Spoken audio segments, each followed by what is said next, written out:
H-U-L-L-C-I-T-Y.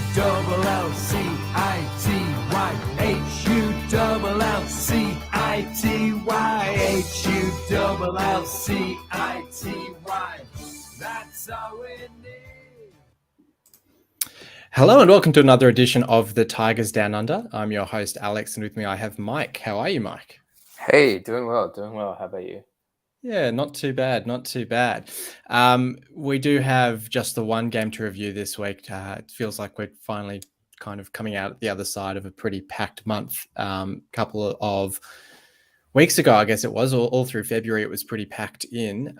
Just a game against West Brom to review. We'll start off with how did you see the game?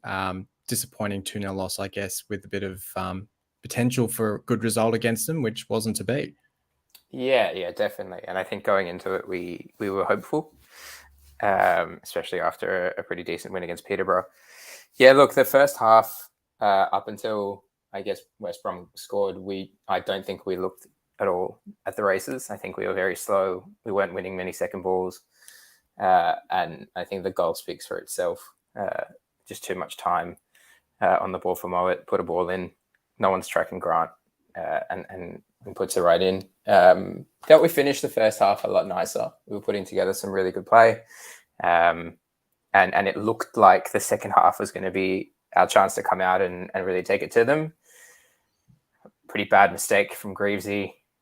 Puts us 2-0 behind, and then from then on it was, they just sat back as classic Brucey does, and we just piled on the pressure, but we couldn't really do much with it. Yeah, that's right. It seemed as if we were really coming into it at the end of that first half, created the best chances. I thought Lewis Potter had a pretty decent game. It's surprising in a way, I guess, just because it seems as if in most of those losses, and especially most of those performances at home, he's generally pretty quiet, but I thought he actually was looking pretty good out there in this one. I guess my biggest issue almost with the lineup, because we did go in unchanged from the Peterborough win. I don't know how I feel about Tyler Smith being up top on his own. I don't know what your thoughts on that are, but I guess we sort of played with Lewis Potter and Honeyman in behind him. I'm not sure if I'd rather have someone like an Eves up top with him. Yeah, and I wrote a note here. I think I got to give credit to Smith in that game, especially in the first half. I think he was making a lot of runs in behind, holding the ball up. I think he drew 3 or 4 fouls, which was nice to see, given his stature against the defenders of Brom. I agree, though, if we're looking at kind of the way we play, our defense kind of like to launch the ball up, and few too many times Smith just can't do much about it. Compared to someone like Eves leading the line and just holding the ball and letting players run off, i.e. KLP usually does that. It was nice to see him come off the bench, though. I think it at least gives us a little bit of hope that, potentially next game he could start. He had 2 decent chances in the second half as well. One blocked by a defender, the other just leaning a bit back, went over the bar. But yeah, I agree. He had that chance as well where I think it was given as a foul against him. Bit of strength. You probably go, yeah, maybe it's 60-40 a foul or whatever. But it shows that he has that sort of physicality to offer, which I don't think Marcus Force necessarily offers, and certainly Smith doesn't really offer. So he's almost a unique option in that sense up forward if he can get that balance right of not being overly physical. I would hope if he was back fit for this week off the bench that he'll be in a position to start the next game against Birmingham. Yeah, I think, and it's a very, very stark, like, I don't know if I should be comparing it, but he kind of reminds me of Andy Carroll. Yeah, that's always the comparison, I think, as well. And probably the ponytail. It's the hair, bit, yeah. It's the one thing I would say I probably give Fours and maybe Smith. I mean, I've yet to see it from Fours. Is I just don't rate Easy as a finisher. I rate him as someone who holds up play, and I think given the way we play, it makes the most sense to have someone like him up front, because Eves, McLaughlin, Jones, they're all launching the ball up. So if we can get someone like Eves bringing it down, bringing other players in, then it works for us. Yeah, no, definitely. I guess speaking of strikers, I probably should have started with this as well. But great to see the Chris Chilton stand unveiled. We'd had the announcement a few days before the game as well. Obviously, the record goal scorer for the club being honoured in a pretty awesome way. I'd like to see I mean, it's hard, I guess. I've heard a few people say, there's a lot of players that they could see, having stands named after them. You got like Ashby as the captain through 4 divisions, Jock Davidson is the record games holder, Wagstaff is the other big goal scorer as well. So there's a few options there, but it would be nice to sort of see if we can get the stands with names, or even if they don't want to, if they don't want to sort of use up all of the stands too quickly. Like, even just a couple of, statues outside the ground or other things like that would be great to see to honor some of these great players from the past. Yeah, and I think I think it's probably won the fans over a little bit more, especially with new ownership coming in. It feels more like a club that cares about its history now. Yeah. And I think that's what really speaks to me about what's happened, especially with the stand. And I'm looking forward. I mean, there's apparently an announcement that's meant to happen at some point in the future. Oh, yeah, that's right. I'd forgotten all about that. The groundbreaking sort of, shock the footballing world. So, look, I think everything that's so far happened, other than potentially the sacking of McCann, has been done with the supporters in mind. Especially, the £2 games. So I'm pretty excited to see kind of the direction that the club's going now. Yeah, no, definitely. I guess just finishing up on the game itself, second half, we've sort of touched on there already. I mean, good to see Elia up back as well. Said Manesh back off the bench as well with Eves. Starting to get some of those players back. Baxter's kind of approaching fitness, I guess, was the word from Shotter as well. So competition for Ingram, who to be fair to Ingram, had a pretty reasonable game, I'd say. Yeah, I think he made some great saves. He couldn't do much for the first goal. And second's a penalty, so it's really kind of 50-50. But yeah, no, pretty excited to see that some of our players are back. I know that it's not really covering this game, but Wilkes scored 2 goals for the under-23s this morning, and Shotter was watching that game. So definitely, I think, calls for at least a bench position for Wilkesy next game. I know he was completely left out of this one, so hopefully that's not an injury. Yeah. I was going to say, I mean, I assume it's not an injury if he's playing in the under 23s as well. Yeah. It might have just been a case of we do just have quite a deep squad now, so there are going to be players left out of that match day squad, just on merit, I guess. Yeah. Was good to see. Okay. I guess there's nothing left to it, but we'll go through our MVP votes now, and then we'll move on to some off-field news. A few pieces coming through over the last 24, 48 hours on that front. I guess for me, MVPs, I'd probably give the 3 votes to Smallwood. I think he was just about just in front of KLP for me for the man of the match. I thought he was at the heart of a lot of the good that we did in the game, and was, especially that second half of the first half that we've sort of touched on. I think he was, that interplay with KLP for that big KLP chance was really good to see as well. So then KLP for the 2 votes, I think he was probably just about our most attacking player. And then I've gone Honeyman for the 1 vote, who I thought had one of his better games as well. I thought he was a bit quieter in recent weeks, but really came to the fore in a game against pretty strong opposition. So a good showing from him as well. Yeah, I'd agree with the 3 players. Probably not the order. I'd still put KLP up top. I think if anything was going to come out of the game, it was going to be through him.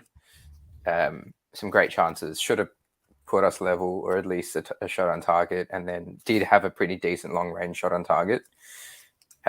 Smallwood, pretty commanding, pretty strong in that position. And then Honeyman, just creativity-wise, was always going to be there, was running hard.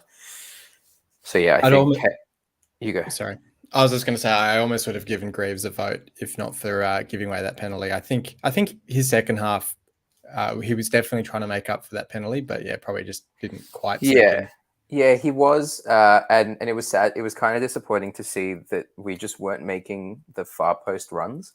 Yeah, I think all the time, and I call Longman out for it because he had a very average game when he came off the bench. It was very much cut the ball. Like they expected Greavesy to cut the ball back, but 3 times he hadn't. So surely by the 3rd, you realize that that's not what's happening. Yeah. And Greavesy as a whole, I think our defenders need to learn how to use their weak foot. It's starting to to really show. They get caught in a position that they just can't clear the ball.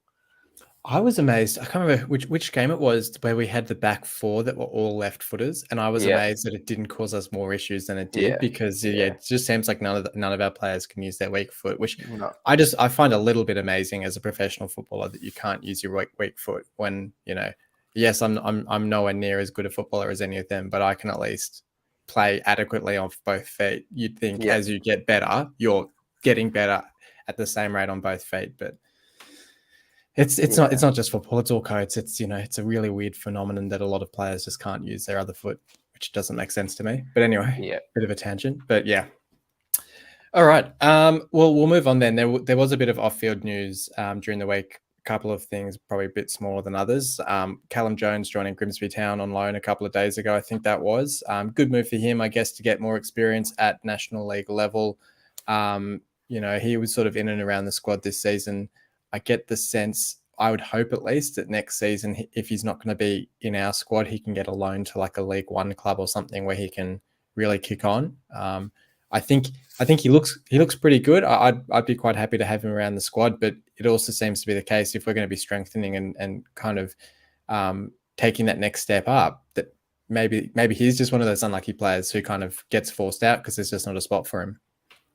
Yeah, and I think it all comes down to what we do in summer. But I think it is a really great move for him, at least to get some football.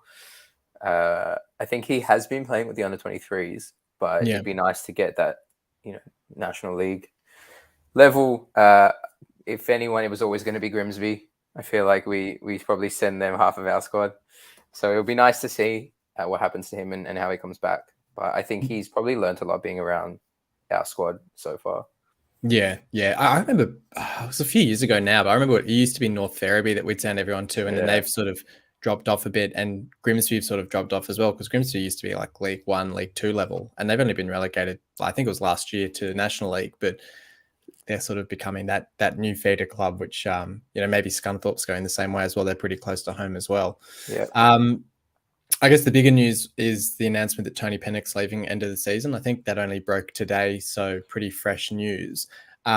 It's the way it's worded, it's basically as if he's just looking for a new opportunity. He's just serving out his notice period now at the club for the remainder of the season. And as people have pointed out already, I mean, he's had such a big impact on our youth setup. He was essentially, from memory, I think he was brought in from Swansea when we went up to an academy category 2 status.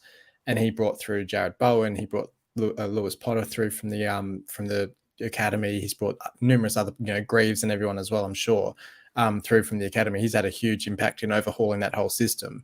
And I guess the concern, I tweeted about it earlier, I guess the concern is it's not something that you'd necessarily see overnight having an impact on the club, but over 2, 3, 4 years, if we don't adequately replace him, you'll start to notice a difference in, not as many players coming through from the youth team, not bringing in or identifying good young players around the country who might be, available for us to sign, things like that, which I'd want to kind of keep going.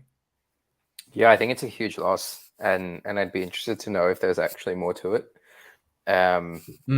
He's been instrumental in our under-23 setup as well, and as you said, bringing in Bowen, I mean, that was huge in itself, and helping raise KLP. The part I'm slightly worried about is that I think our youth and our under-23s is potentially what separates us from other championship clubs. Definitely did League One clubs, and I think it was the strongest component of our club, and probably what made it such an enticing purchase for Achin. So I want to know that there's someone coming in to replace him. I don't think there is anyone yet. Obviously, we've still got a couple months left of the season, but I think that hire is going to be crucial for the next, as you said, 2 to 3 years of our club, especially like the growth and development of hopefully local players as well, not just sourcing them, but really helping our local team. And we've got such a big catchment area now, and I think it was Ajun was actually saying it as well when talking about the purchase of the club, that we're the biggest club in quite a large area of the country. That theoretically there's quite a large group of talented youngsters to draw upon as players to come through the academy. And I think it was something I sort of raised when Ajun first took over the club, is wanting to get that reassurance or that insight into his plans for the academy and where he saw that aspect of the club in the overall strategy and picture for the club. So, as you said, I mean, it's concerning if it was a decision or a sign, I guess, of the direction we're going to be going in over the next few years, whether we're going to say we don't care as much about the academy, which I think would be a big mistake. As you said, I think dropping into League One and having, your Fleming, your Greaves, your Lewis Potter, your Jones, all of these guys coming through from the academy, just stepping into that first team at that level, let alone, you're selling your Bowen for 20, 25 million pounds to basically sustain the club. Josh Tyman as well coming through the academy and going for I think he didn't actually go for that much money, to be fair, but that's that sort of player. It's a really important aspect of the club, which, can sometimes be forgotten about when you become much more short-term focused and you say, well, this resource is costing us all this money. Let's, cut that resource and instead we'll put the money into signing players and stuff. You go, okay, that's all right for a sugar hit for a couple of years, but this is like a long-term asset that's really benefiting the club. So you'd hope that that's not the start of what this is. Yeah, and I think we probably gloss over him as well, but Connor Townsend, as he was with us, he went off to Grimsby, he went off to Scunthorpe as well. He probably was quite close to Pennock. I think Pennock had done a lot of work with him as well, and now he's keeping us goalless at West Brom. So I think we've seen it work incredibly well over the last 5 to 6 years. Yeah. And the concern is there's no vision for that going forward, or at least not a public vision that the supporters can buy into. Yeah, I think Townsend I feel like that was that era when we had Dudgeon, Figueroa, and then we bought Robertson. And I think it was when we bought Robertson. A lot of left backs. It was like, when Robertson came in, it was like there's not really going to be a path for Townsend into the first team. And it was just and that's what I wonder in a little bit with Callum Jones, is if it's going to be similar, where we're just sort of, it's that wrong timing where you've got your Flemings and so on who've found their place in the first team already. But if they haven't, like a Callum Jones, we might be looking outside to get a stronger player much more quickly. But we'll see what happens there. Last piece of off-field news, which was sort of brought up a couple of weeks ago, I think it was, is the £2 game against Luton. Second one after that game against Barnsley, hopefully with a much better result.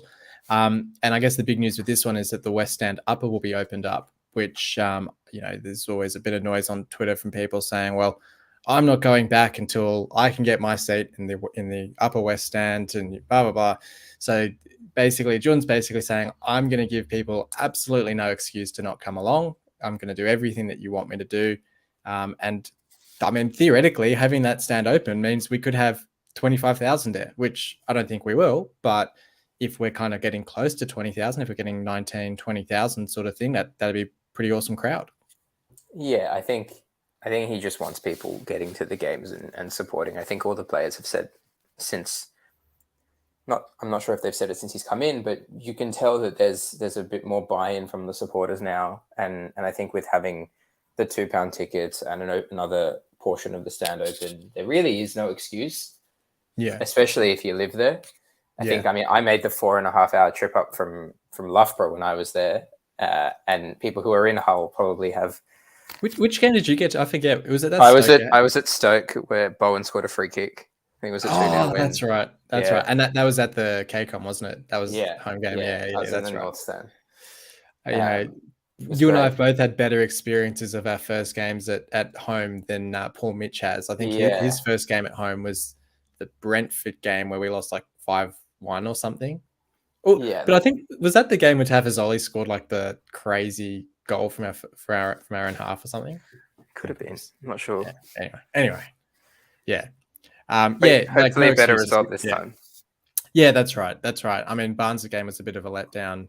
Very much as a £2 game. So it is curious. I mean, our home form all season's been pretty poor.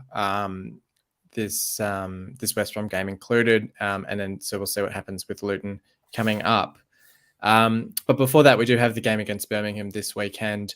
Away game against Lee Boyer. Club that's a bit sort of disrupted at the moment. They've been a bit disrupted all season. They've sort of gone on a few little streaky winning runs to sort of keep them away from the relegation zone. But if you believe the image circulating on Twitter about the supposed planned protest, hard to know how serious it is given the way it's sort of worded. But the idea supposedly is that they're all going to bring along big dildos to say, to let the owners know that they're being dicks. Yeah.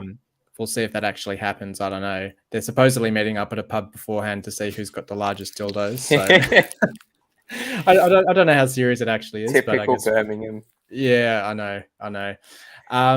We beat them 2-0 last time. I think from memory, this was the game where Longman crossed it from slightly over the byline, and then there was the bottles being thrown on the pitch, and Baxter drank from one of them. I think that was the same game, if I'm not mixing two games together. I do not remember. I know it was definitely 2-0, but I'm not sure if that was the game. Yeah, it was definitely the Baxter drinking from the bottle. I can't remember if it was when Longman. No, it was Honeyman and Wilkes who had both scored, but unsure if it was. Oh, okay. I don't know who the Longman one was against them, but yeah. So this was the bottles at the MKM. I'm pretty sure. 2 wins and 5 for them as well, so they're not in too shabby form. I sort of posed the question on Twitter today, talking about this episode, but I almost feel like, and I don't want to jinx it or anything like that, but I almost feel like if we were to win this game, I'd just about call us safe, I think. Well, how do you see the table at the moment? Yeah, so I am very cautious saying if we win, because every single time I have been on this, we have lost the next game. So I apologize in advance to anyone who listens to this if we do lose. I will say you did have your little 2-minute cameo on the takeover episode, and we did beat Blackburn afterwards, I think. So I'll keep my cameos to 2 minutes. Well, that's right. Yeah, maybe that's it. I'll pull up the table just while we're talking about it, so we've got a reference point. Yeah, so what's that? 13 points clear, same games played as Derby. Yeah, and if we beat Birmingham, we're level with points on them. Yeah. I don't know if we call it safe yet. I think it's a bit hard. Barnsley and Peterborough both have 2 games in hand. So it's 2 games in hand, but you're also saying you look at that Peterborough form line, for instance. Oh, Barnsley, fair enough. It's Barnsley that's concerning, and then Reading as well. Those would be the 2 that I would say might pose the biggest threat. I think when we look at kind of stats and what's gone on, we've lost 1 in 5 away. And I think that probably plays nicely kind of into our hands. But that being said, that loss was against Derby and it was 3-1. That was a pretty hefty loss for us. Yeah. So I'm slightly hopeful. Obviously, I'm going to say we're going to lose because facts, that's been the case. Because I sort of look at this run over the next 4 or 5 weeks. So after Brum, we've got Coventry, Luton, Huddersfield, Middlesbrough, Cardiff. Obviously, those Huddersfield and Middlesbrough games are probably the toughest 2 of that 6. That Cardiff game, if we're not going to say Birmingham is safety, depending on how those Coventry and Luton games go, I'd say that Cardiff game is definitely the opportunity. I'd hope we're not leaving it till then. Because what's that? That's 1, 2, 3, 5 games remaining before going into that. Yeah, and this is sort of what I was saying to Dan last week, is that mathematical safety would definitely be probably the last 5 games. That Reading game though is also pretty big. I think it's the second last game of the season, right before Forest. But as you said, I wouldn't want to be leaving it to the second. No, of course not. Yeah. So yeah, look, I think we do need to make some changes to the starting 11 going into Birmingham. Yes, I was going to ask you actually. Yeah, we'll go back to the game itself. So changes for this game and then score prediction. Yeah, so changes. I really want to give Sayed Manesh a run. I think he looked lively at the end of the game. Wasn't making too many passes, wasn't connecting, but he was running a lot. And I think that kind of pressure probably helps. I would probably flip it completely on its head, and I'd actually have Wilkes, Sayed Manesh, and KLP as the front 3. The old mosquito fleet like last season. Yeah. Just able to rotate. Yeah. It's not bad. Yeah. I think, one, it's just not what Birmingham probably expect, but also bringing on Eves, at like 60 minutes, 70 minutes. Like Eves does his best work, one when he's fresh, but two when opponents When are a everyone bit else isn't. slower. Yeah. And no, that's just, he's a tall guy. Like he's not the fastest, but I think he works really well in that kind of environment. But I think having Wilkes, especially after 2 goals this morning, and then showing kind of a bit of faith in Sayed Manesh would be good for him. I don't know what's happened to Longman. It seems as if he just needs a little bit of time to get back into full fitness. Yeah. And I almost wonder, I mean, he was playing his best football at right wing back, and then he got shifted up to part of the front three, and it didn't seem to work out as well for him. So I just wonder if it's a case of, I don't know, just being out of position and losing a bit of confidence, and he sort of lost his spot to Slater now, essentially. Yeah. And I don't know how much I rate Slater in that position. Oh, really? Because we didn't talk about Slater too much on the game. I thought, especially against Peterborough, I thought he looked really good at right wing back. But against Peterborough, yeah, I don't think. I mean, I think he just had a really good game. I don't know if that's necessarily his natural position. I would probably play him more central. So would you just throw Longman back in there and sort of count on Longman maybe being better in a more natural position, or would you sort of? I guess it's a hard one because you're sort of counting on Longman bouncing back in that position, whereas I don't know, it's with his Slater, position maybe, though. Yeah, that's right. So maybe you do take that gamble. But prediction wise, God, I don't even know. I probably realistically, I probably reckon 2-1. Say a 4-0 loss, because then that way I'll say 2-1 to Birmingham. Yeah, okay. Because I was going to say, because otherwise that way, whatever the result, you can say, well, it was better than you thought. Yeah, exactly. But no, I'd probably go 2-1. I think they had a pretty good win against Bristol. Yeah. And it's not like they lack goals. They've been scoring in most of their games. And if anything, we get very flustered in defense. Yeah. So I do see goals in the game. It's just dependent on who they come from. Yeah, I think it's going to be interesting. It's one of those games where I feel like I'm going to go into it really confident and probably be disappointed. It feels like a good opportunity to get just that extra bit of gap on the bottom three. And if Barnsley and Derby were to lose, it does start to get towards safety conversations. I'll go with a 1-1 just to be a bit more neutral on it. But I think it'll be interesting. I think the lineup will definitely dictate a lot of how we do. And I guess the worry as well is that going to that Derby game that you mentioned, we did make a lot of changes and that sort of unsettled us. So I wonder if Shotta will pay that attention and not make too many changes this time when actually they'd probably be deserved. So it's a really tough one to know if he's going to stick or twist. But yeah, I think the lineup, I think when we see the lineup, we'll have a pretty good sense, I would think, of how the game's going to go. So it'll certainly be quite interesting. We've then got a game next Thursday morning, so we'll talk about that one next week. But that one, so that's the Coventry game, I think it was. Yeah. So that one will be pretty interesting as well. I mean, they haven't been in great form. So, look, if we can get the win against Birmingham, I think that'd set us up pretty well. But look, I guess we'll have to see how it goes. And fingers crossed we can finally break your curse. Yeah, please. It's also the second last 2 a.m. game. Oh, good stuff. Yeah, of course, because then the clocks are going to switch back. So we've got the Luton game is the last 2 a.m. one, and then the rest are midnight games from then on. Very appropriate. We've got the £2 game at 2 a.m. But yeah, it'll be nice to get back to midnight games. I think this is probably the year that I've felt it the most. I'm probably showing my age a little bit, but it's definitely been a struggle this year more than most. I agree. Performances haven't helped. Yeah, that's true as well. Last year was a bit easier when we were winning most games. But cool. No worries. No, thank you for joining me for this one, Mike. No stress at all. Thanks for having me. No worries. And thanks everyone for listening in. If you liked the video, as always, hit the like button, smash that subscribe button. Stay tuned for all of our episodes. We'll be back this time next week with another review of City's performances for the week. Hopefully a big win against Birmingham this weekend. But until next time, come on, City.